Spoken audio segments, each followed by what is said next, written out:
Since the Citizenship Amendment Bill was passed, certain sets of people have made it very clear that they are not happy with what the bill proposes.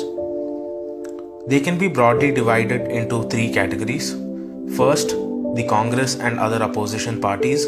Second, certain international human rights organizations.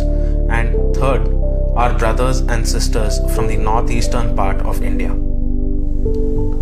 As regards the Congress and other opposition parties, it is better we don't beat around the bush and give them a straight answer.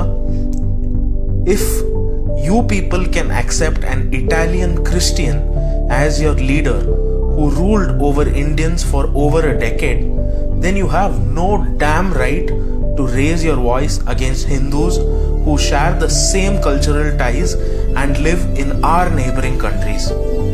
Hindus from across the border are any day more Indian than your Italian mata. The second set of persons apparently aggrieved by the CAB seems to be the USCIRF or United States Commission on International Religious Freedom. You guys really need to stop joking. Just about 3 years ago, your president won an election purely based on his stance that he will throw out illegal immigrants from the USA and his promise to build a wall. However, when we in India are taking up similar initiatives, you seem to be so concerned for the rights of illegal immigrants. If anything, this bill is a great humanitarian effort to give refugee status to lakhs of people who are being persecuted across our border. Moreover, you need to start minding your own business. We have a capable administration who can very well take care of our country. So again, mind your goddamn business. The third and most important set of people who are concerned about the CAB are our brothers and sisters in Northeast India. Let us first understand their concern. People are giving us tall explanations about the Assam Accord, etc. But let's not beat around the bush and understand exactly what the issue is.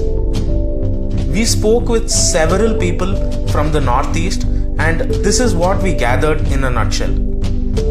They are concerned that with the introduction of the Citizenship Amendment Bill, their identity as indigenous people of the Northeast will be under attack and would adversely impact their local economy, including jobs. Unlike the claims by Congress and certain other people with vested interests, we need to understand that the concern of people from the Northeast is very genuine. To be honest, they are right.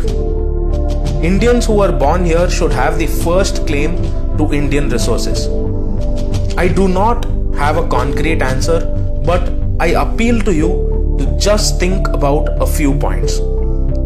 Number one, the bill would be applicable only to immigrants who entered India before 31st of December 2014. Keep in mind that these people are already here. Whatever damage they have done to the local economy has already been done.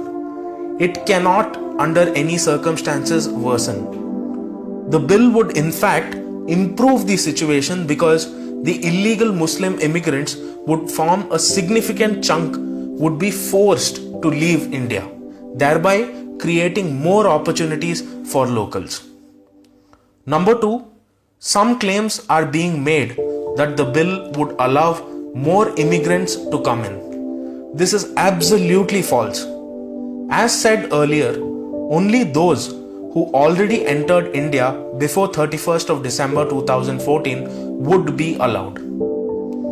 Number three, one of the biggest concerns is that these immigrants are ready to work much below minimum wage, and in fact in several parts these immigrants are ready to work only on the assurance of shelter and food.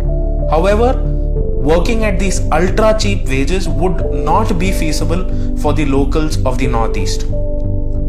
To address this, we really need to understand why they are ready to work for these dirt cheap rates. It is mainly because they only want something to survive, and the whole industry of immigrant laborers is completely unregulated because they are here illegally. Thereby, landlords and business owners take advantage of this situation and are ready to hire them for dirt cheap rates. However, when these people actually become citizens, it will not be possible for landlords and business owners to hire such large scale labor without being regulated. Thereby, this would force them to pay at least minimum wage. This, if anything, would benefit the locals by bringing up the average labor rates in the Northeast. Number 4. Today, these immigrants are forced to stay in Assam, West Bengal and other states neighboring Bangladesh. However, the scenario would drastically change if they are made Indian citizens. They would have no necessity to stick only to these states bordering Bangladesh and would naturally go to other places in India in search of work. Therefore, this would help bring down the concentration of immigrants only in Northeast India. Again, I would like to appeal to my brothers and sisters from Northeast India, please have an open mind and think about this. This is not just about jobs, but about life for these minorities who have been murdered, raped and converted in Bangladesh. Please think it through.